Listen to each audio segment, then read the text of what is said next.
Ta-da! We have our very first ever set of onion sets that we have purchased.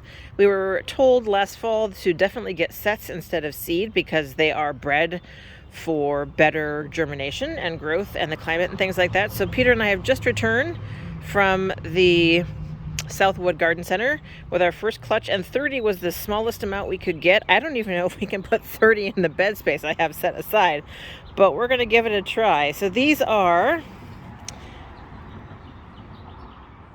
yellow candy onions. They're supposed to be really easy to grow. They grow to about softball size. They're yellow onions. They store for about 3 months and they're ready to go in about 90 days. So according to the Magic Garden plan, I'm going to put one row here down the middle, intermixed with the garlic. Now, she did say the garlic and the onions might grow together if they're too close together in the container. I don't think that's going to be a problem because these are supposed to grow to about 6 inches. But, you know, if we get a garlic onion hybrid, who cares?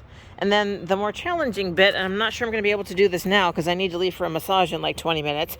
You can see here I also have 2 lines of onions drawn next to this line of garlic, but I have to figure out how to get the cover off and then put it back on. So I'm not going to do that right now, but I am going to try to put a few of these in here. If you guys hear some thunder in the distance, it's because the storms that have been predicted all day seem to be finally rolling in about as predicted. So happily, I found this out. My hand is 7 inches from tip to wrist, which is actually quite a useful measuring stick. And since these are supposed to grow to 6 inches at their maximum diameter, I feel like having a 7-inch spacing will be really good. So I'm going to go down here and I'm just going to make a divot about 7 inches down, and that one's too close to the garlic, so we'll stop there.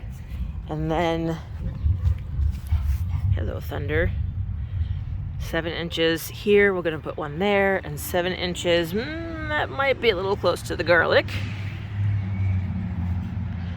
Maybe we'll cheat and do like a little bit shorter and a little bit shorter, because I definitely want to maximize the amount of onion.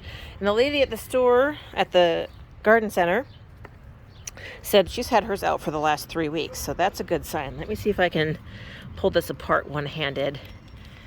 I may need to put you guys down for just a second and wrestle these free.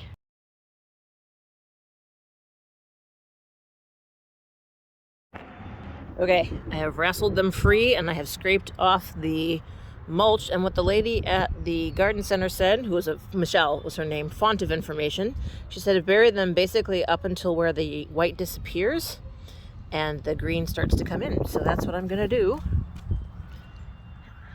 Stick you all down in there. The soil is really woody on top. We'll do that. Grab a hole down in there. These are so easy. That's one of the things that I think every year starting seeds inside is something that we just don't have the space, and quite frankly I don't have the energy for. But then every year when I come out here and I seed seeds, it's so depressing to not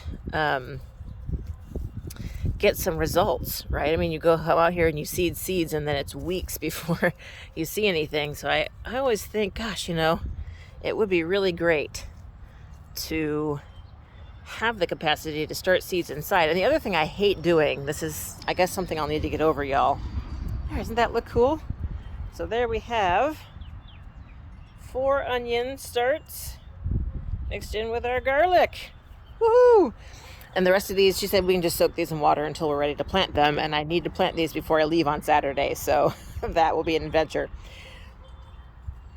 Yes, so starting seeds inside. The other thing that I absolutely hate doing, a lot of the flower seeds especially put 3 in the hole and then thin.